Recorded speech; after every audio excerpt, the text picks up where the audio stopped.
Bismillahirrahmanirrahim, alhamdulillahi wahda, wassalatu wassalamu ala men la nabiyya ba'da. Allah në madhruar e falenderojmë, pejgamberit alayhi salatu wassalam, salata dhe selam i dërgoj. Nderuar vëllezër, kemi arritur tek ajetet e surës El-Kehf, në të cilat Allah i madhreshëm i përgjigjet në lidhje me pyetjen e tretë, të cilën e kanë bërë pabesimtarët e Mekës tek pejgamberi alayhi salatu wassalam.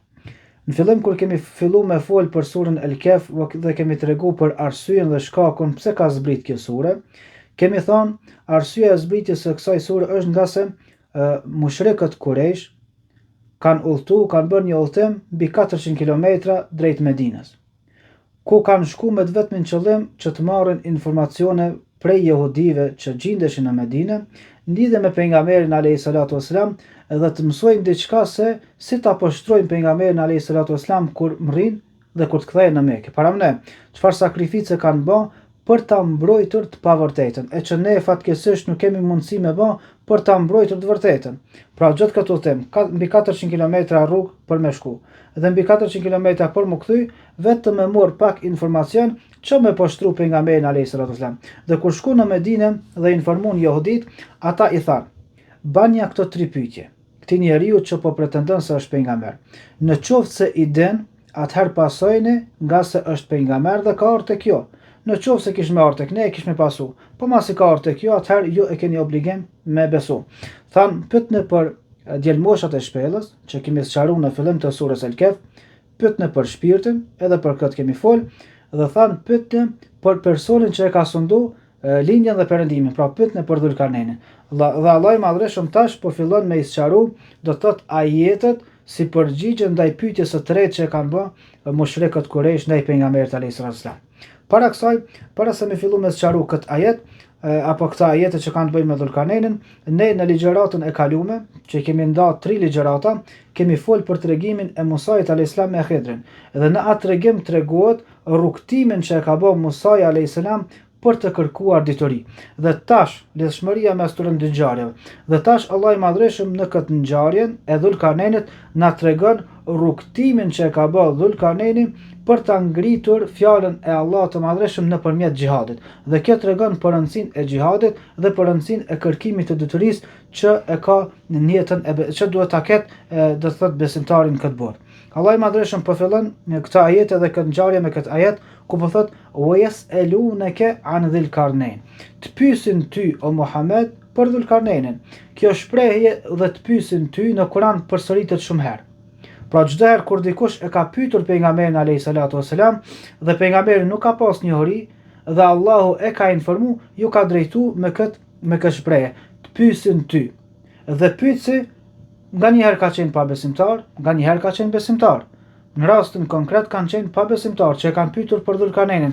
Mirë, po ka raste të tjera që kanë qenë besimtar. Për shembull, "Wa yas'alunaka 'anil mahid." Të pyesin ty për ciklin menstrual tek gratë. Ose "Wa yas'alunaka 'anil khamr." Të pyesin ty për alkoolin. Pra kemi raste kur pyetësit kanë qenë besimtar, po kemi raste si në rastin konkret që jemi duke sqaruar që kanë qenë pabesimtar. Dhe të pyesin ty për Dhul-Karnenin. Kush ka qenë Dhul-Karneni? Së duhet ta kemi të qartë që Dhul-Karnein nuk është emër. Pra emër që është emërtuar. Emri i tij nuk dihet. Dhul-Karnein është, nëse mund ta quajmë, epitet që e ka marrë në bazë cilësive që i ka pas. E pse është quajtur me këtë emër? Thonë disa arsye i tregojnë dietarët. E para prej tyre thonë se e ka pas një përkrenare nga bronzi që i ka pas 2 brinj. Nga se Dhul-Karnein i bie ai person që i ka 2 brinj. Pra ka kuptimin personi që i ka 2 brinj. E thonë që ka pas një përkrenare nga bronzi që i ka pas 2 brinj, por për këtë arsye ka marrë edhe epitetin Dhul-Karnein. Arsyeja e dytë thonë se Dhul-Karneini i ka pas 2 bistek të gjatë, që kanë qenë pjesë e kulturës së tyre në kohën kur ka jetuar. Dhe në gjuhën arabe, në aspektin gjuhësor, do thotë mund të themi edhe bistekëve, domethënë brinj. Po ashtu thonë se e ka marrë këtë emën nga se e ka sundu linjën dhe perëndimin, pra i ka sundu dy anët e botës. Pra këto janë disa prej arsyeve kryesore sepse e ka marrë këtë emër. Pastaj Dhul-Karneini ndërun vllazën ka diskutim mes dietarëve se a ka qenë pejgamber apo ka qenë vetëm njeri i dashur i Allahut. Pra besoj që më e saktë është se nuk ka qenë pejgamber, mirë po ka qenë një mbret i drejtë prej njerëzve të dashur tek Allahu që ka sundu me drejtësi dhe prej besimtarëve të sinqertë te Allahu që Allahu e ka privilegju me disa cilësi që e ka dallu prej njerëzve tjerë për të cilat do të flasim inshallah në ajetet në vazhdim. Pra Dhulkarneini ka qenë një njeri i dashur që e ka sundu botën në kohën e tij.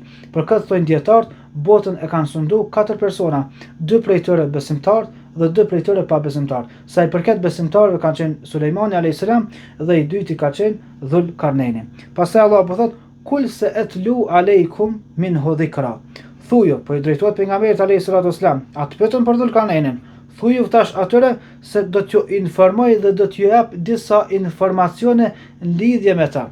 Pra jo krejt informacione lidhje me Dhulkarneinin, mirë po vetëm disa informacione që janë të nevojshme dhe që e argumentojnë pejgamberin time, po të njëjtën kohë edhe si sfidë për juve.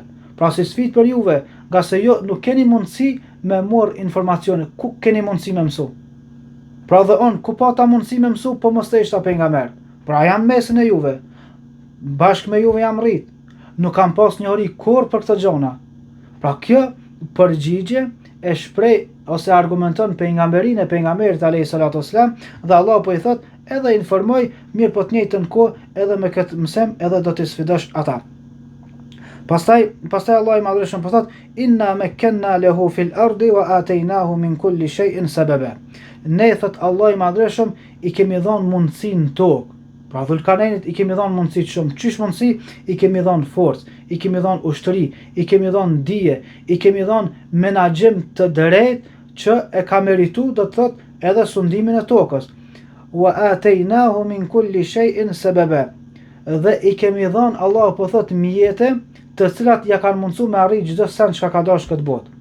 Pra Allah i madhreshëm ja ka mundsuar Dhulkarneinit që me ndjek sebepet e duhura për të arritur ato që ka synu. Pra për këtë arsye, nderuar vëllezër, këtë botë për me dash me arrit diçka, duhet me ndjek sebepet dhe rrugën e duhur. Nga se jo vetëm dëshira, jo vetëm angazhimi yt ta siguron do të thotë që me arrit qëllimin.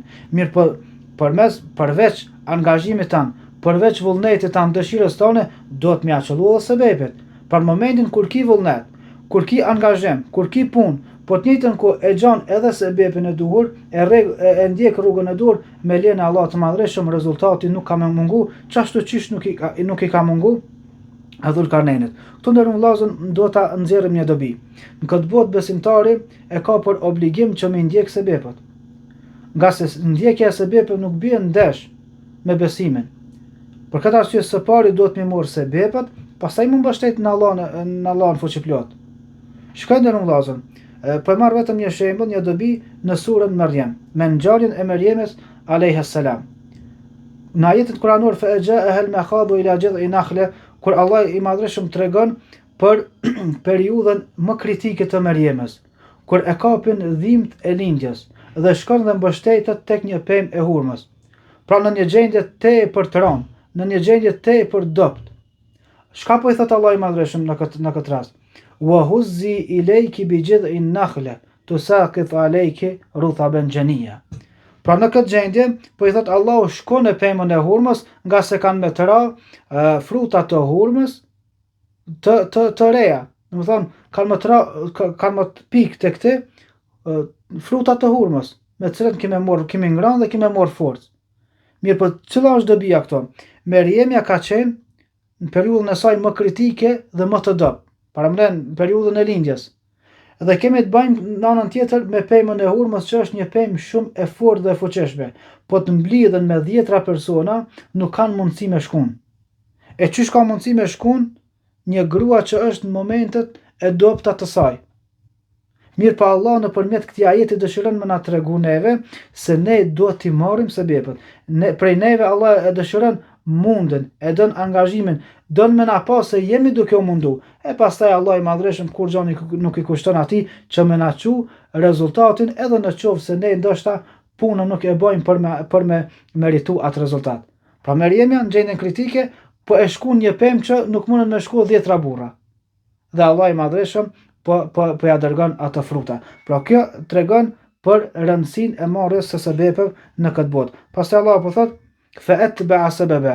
Dhe Dhulkarnejni i ndjeki këto sebepe edhe u nis për rrugë. I ndjeki këto sebepe edhe u nis për rrugë. Hatta idha balagha maghrib ash-shams. Dhe po na tregon tash Allahu rrugtimet që i ka marrë Dhulkarnejni për gjatë periudhës që ka sundu tokën. Po e fillon duke na përmend që Dhulkarnejni u nis për nga ana perëndimore. Për nga ana perëndimore në vendin ku ka sundu. Wajadaha taghrubu fi aynin hamia. Dhe e gjet diellin që perëndojke në një vend, do të thonë ku kishte ujë dhe toka përballta ishte e zezë. Kjo e gjet diellin duke perëndu, nuk e ka qëllimin që e ka gjet vendin ku perëndon dielli. Nga se dielli nuk ka vend në tokë ku perëndon. Mirë për synin e njerit duket se është duke perëndu aty dhe është fundi i dunjas. Sikur për shembull, nëse para neve është një kodër dhe dielli perëndon atë vend, pra neve na duket sikurse dielli po perëndon mbas asaj kodre. Pra neve na duket jo që realisht aty është duke perëndu. Pra këtu e ka qëllimin që Dhulkarnejni është nis nga ana perëndimore dhe ka arrit deri në fund të tokës. Pra deri në fund të tokës së thatë, pra s'ka pas mundësi me kalu mane nga se ka qenë deti. Po këta po tregon Allah i Madhreshëm se Dhulkarnejni u nis për me përhap fjalën e Allahut të Madhreshëm, për xhihad, për ta ngritur fjalën e Zotit derisa ka arrit në fund të tokës nga ana perëndimore, dhe pastaj po thot Allah i Madhreshëm wa wajada indaha qauma, dhe aty e gjet një popull. Ky popull ka qenë popull pabesimtar. Kulna ya Dhulkarnejni imma an tu'adhiba wa imma an tattakhidha fihim husna. Dhe Allah i Madhreshëm e frymëzoi Dhulkarnejnin duke i thonë që tash me këtë popull mund të bësh, i ki mundësi me bë dy gjëra, ose dënoj ose sillu me ta mirë. Pra Dhulkarnejni kur shkoi dhe i pa këta persona që ishin pabesimtar, natyrisht i ftoi dhe asqaroi Islamin. Mirë po tash, çka bani me këta? A i dënoi të gjithë apo u sill mirë me të gjithë? Kjo na tregon mbrehtësinë e Dhulkarnejnit dhe na tregon mënyrën se si duhet të mos sill sundimtari, pushtetari ndaj parisë së tij, apo ndaj atij që i ka nën kontroll. Pra nuk ban me shfrytzu pushtetin e tij, forcën e tij për t'i dëmtu. Mirë po shikoje Dhulkarnejni nga se ka qenë pres i drejtë dhe ka shiku edhe gjendjen se si me vepru me ata nga këndi i urtësisë dhe nga këndi i dobisë. Çka ka bërë Dhulkarnejni? Do të thotë i ka nda këtë popull, i ka nda në dy pjesë. I ka nda në dy grupe. Qala amma man zalama fa sawfa nu'adhibuhu thumma yuraddu ila rabbih fa yu'adhibuhu 'adhaban nukra. Sa i përket një pjesë që ka nda pjesën e parë të atyre që kanë bërë zullum. Çka i bie ka bërë zullum? Kanë qëndruar në kufër, kanë qëndruar shirk, inna shirka la dhulmun adhim. Shirku është padrejtësia më e madhe. Pra ata të cilët nuk e kanë besuar Zotin, pra nuk e pranon udhëzimin, po pranon me qëndruar në zullum, në errësinë, po thot fesawfa nu'adhibuhu. Këta kemi me dënu. Me mbytje ose me ndaj dënim tjetër. Thumma yuraddu ila rabbih fa yu'adhibuhu 'adhaban nukra. E pastaj kur të kthehet te Zoti, Allahu ka më dhënë një dënim shumë të madh. Pra kë kam i pas dy dënime, në këtë botë një, dhe pastaj në botën tjetrin dënim që është i vazhdueshëm nga ana e Allahut subhanahu wa taala. Pastaj po na tregon me pjesën e dytë. Wa amma man amana wa amila salihan falahu jazaa'an al-husna wa sanaqulu lahu min amrina yusra. Ndërsa sa i përket atij që besoi, për këtij besimi ja bashkangjiti edhe punët e mira, të cilat e vërtetojnë besimin që e ka thonë, atëherë thot, për këta ka shpërblim të mirë në botën tjetër. Cili është shpërblimi i mirë? Pejgamberi alayhis salam ka thënë: "Lilladhina amanu al-husna wa ziyada." Për ata të cilët, pra kur e ka komentuar ajetin kuranor, për ata të cilët kanë besu, ka husna, e husna është xheneti. Wa ziyada është shikimi në fytyrën e Allah subhanahu wa taala. Allah na mundsoft të arrijmë këtë mirësi të madhe në botën tjetër, që është mirësia më e madhe, kulminacioni i kënaqësisë. Dhe po thot, ata të cilët kanë besu dhe kanë bërë punë të mira do ta kenë xhenetin. Wa sanaqulu lahu min amrina yusra, edhe ne në këtë botë me ta kemi mosill mirë. Pra, kemi mosill botë, kemi mosill ëmbël e kështu me radhë. Pra, këtu është një detaj që ja vlen me përmend. Shiko, te ata të cilët kanë mohu, po thot, kemi mi dënu në këtë botë, e pastaj Allahu ka mi dënu në botën tjetër. Pra e filloj të pabesimtarët me dënimin e kësaj bote, pastaj me dënimin e botës tjetër. Ndërsa ata që kanë besu, e filloj me shpërblimin e botës tjetër, pastaj me shpërblimin e kësaj bote. Shikone urtësinë e renditjes së fjalëve në Kur'an. Pra në këtë ajet fillimisht të pabesimtarët, por edhe të besimtarët e filloj me më të mirën, çka mund t'i ndodh atëve. Qysh me më të mirën kur të e para ka me dënu? Mirë, ka me dënu në këtë botë. Mirë, po dënimi i kësaj bote në krahasim me botën tjetër është më i mirë për ta, është më i lehtë për ta. Për këtë e filloj me dënimin e kësaj bote. Çish ka thënë pejgamberi alayhis salam, hadithin të cilën e transmeton Imam Muslimi nga Abu Huraira: "Ed-dunya sijnul mu'min wa jannatul kafir." Dunjaja është burg për besimtarin, por është xhenet për pabesimtarin. Do të thotë, besimtari sa dush me pas lumturi, kënaqësi, mirësi në këtë botë, krahasim me xhenetin botën tjetër, është burg për ta. Po pabesimtari sa dush me pas përjetime të këqija në këtë botë, vështirësi, sprova, në krahasim me atë çka do ta gjejnë botën tjetër, kjo është xhenet këtë botë. Për këtë e filloj me dënimin e kësaj bote, duke filluar nga më e mira për dy kategoritë. Pra të pabesimtari, më i mirë për ta është dënimi i kësaj bote. E të besimtari, më i mirë për ta është shpërblimi i botës tjetër. Për këtë të besimtari e filloj me shpërblimin e botës tjetër, pastaj me shpërblimin e kësaj bote që mund të vijë nga njeri, e padyshim që synim i çdo besimtari është shpërblimi i botës tjetër. Dhe po ashtu dobi tjetër është se besimtari, ai që ka pushtet, shikoj se çish duhet ta ketë sjelljen ndaj vëllezërve të tij nga besimi. Dhulkarneni ndaj atyre të cilët e besuan Zotin dhe u banën vllaznin nga besimi, tha: "Wa sanaqulu lahu min amrina yusra." Tha: "Tash me juve kemi mos sjell shumë mirë." Për ta Allah ka thënë: "Edhillatin 'alal mu'minin, 'izzatin 'alal kafirin." Pra besimtarët janë të butë, janë të mirë, janë të sjellshëm me vëllezërit e tyre besimtar. E ne fatkeqësisht ata që i kemi vllazni mundohemi me nxjerr syt, ndërsa ata të cilët ndoshta nuk i kemi kur gjë, por vetëm kanë pasuri, kanë pushtet, mundohemi që mu poshtru para tyre kështu me radhë. Dhe kjo padyshim që tregon për gjendjen e ulët të besimit që kemi në zemrat tona. Pastaj Allah përmend udhtimin e dytë që ka bërë Dhulkarnein, duke thënë: "Hatta idha balagha matli'a ash-shams", derisa tash u nis nga ana lindore e tokës. Pra nga anën perëndimore arriti deri në fund. Dhe tash u nis nga ana lindore. "Wajadaha tatlu ala qaumin lam naj'al lahum min duniha sitra."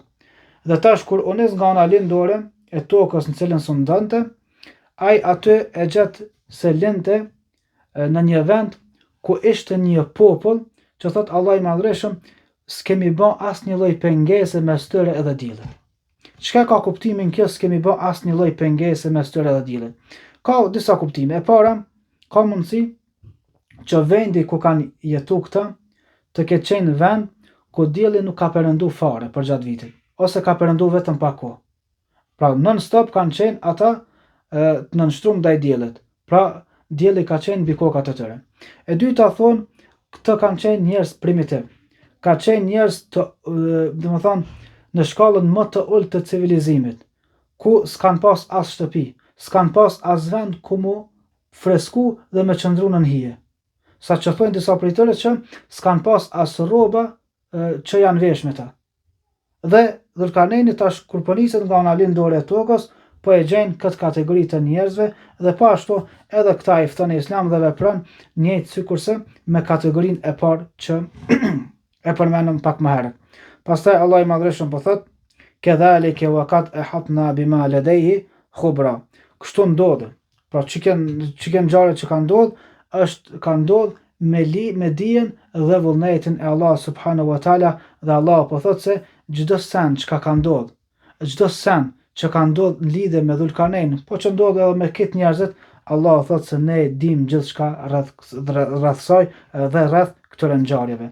Pra, këto ishin dy rrugtimet që i mor Dhulkarneini, e inshallah për rrugtimin e tretë do të flasim në ligjëratën e ardhshme, ku e lusmi Allahun e madhreshëm të na falë na mëshiron, e lusmi Allahun e madhreshëm që të sëmurët tonë Allah të shëroj, të vdekurit tonë Allah të mëshiroj, walhamdulillahi rabbil alamin.